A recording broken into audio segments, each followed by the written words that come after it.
Hey everyone, I really enjoyed going through the information for the module this week, and I think partly that's because right now in our district, all of the CTE departments in both of the high schools and both of the middle schools where I teach have been meeting together, and this idea of soft skills or employability skills has been a hot topic at every single meeting we've had over the past few months.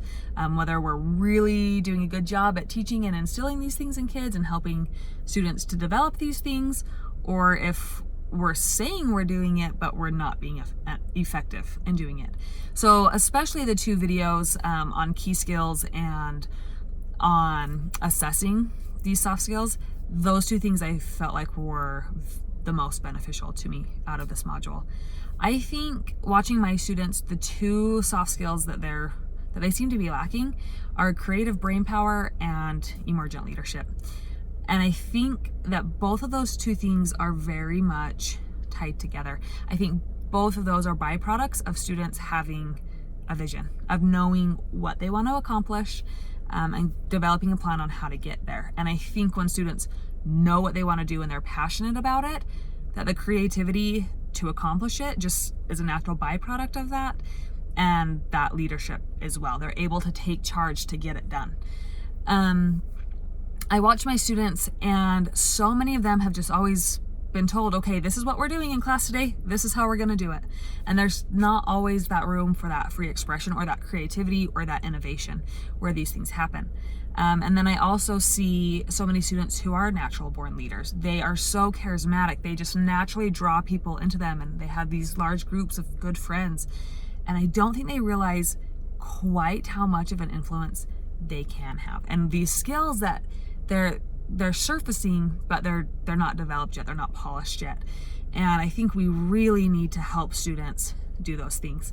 The two key skills that I think would help the most with those are why skills and what if skills, because I think those are what take us from vision to action, and that action is where that creativity comes in and where that leadership is developed. Those why skills and those what if skills, hypothetical thinking. What if I acted this way instead? What if I took it in this direction instead of the other direction? What if somebody's response to what I'm doing is negative? What if it's positive? What do I do next? And these why skills. Why am I even doing this? Why is this important to me? Why is it important to the organization I'm working with or working for? What benefit is there to the community around me if I'm doing this? I think this is what really helps students take that vision and that passion and put a plan in place to accomplish it. I think two ways I could incorporate these things in my classroom, that these ideas aren't fully developed yet, but one I thought of, my students just finished a unit on careers and how to get a job, basically. And so many of them knew right away, this is what I want to be when I grow up. And they knew kind of the background. This is how much education I need. This is how much money I'm going to make per year if I get this job. But when it comes down to actually getting a job, they're pretty clueless. How do I even apply? How do I fill out a job application? What is a resume? What's a cover letter? How do I do these things? A job interview. What do I do? Do I shake their hand? What do I wear? So I thought about my students creating a video. After they've done the research on what job they want, create a get the job video.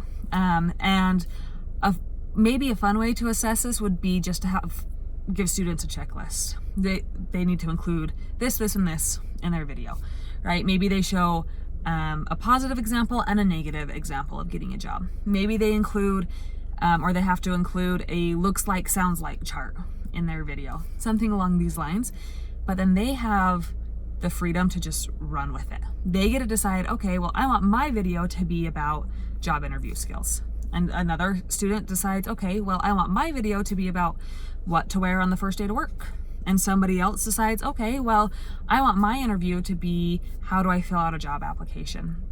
And so they could kind of take this how they wanted it. Maybe they decide to make it really funny. Maybe they decide to make it really serious.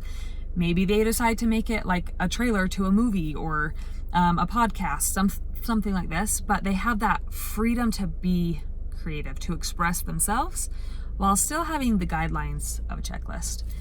The other thing I thought of would be maybe a small unit on leadership. And this one I thought you could incorporate a whole lot of those techniques that were in the second video we watched, those assessment methods.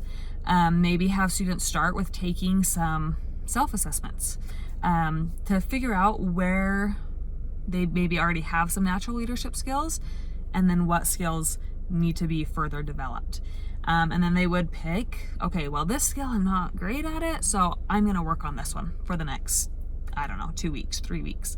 And then they could sit down with a peer and have kind of a peer brainstorming session, letting each other know, okay, this is what I'm working on. What steps could I take to get there? Make a SMART goal. Set a SMART goal. This is what I want to do. This is the way I'm going to get there. It's important. It's relevant to me because why? And then this is my date. By this date, I'm going to reassess myself, see if I've improved, and then keep a log throughout this whole time that they're working on this goal. What did I do today? How did it benefit me? How am I going to do better tomorrow? And then when it comes the time, that deadline for that goal, they get back with that peer, let them know what's been going on, perhaps meet with them throughout this whole process, keep each other accountable, and then reassess at the end. Figure out, okay, did I improve? Did I not? Was it beneficial to me? Was it not? And see where it goes from there.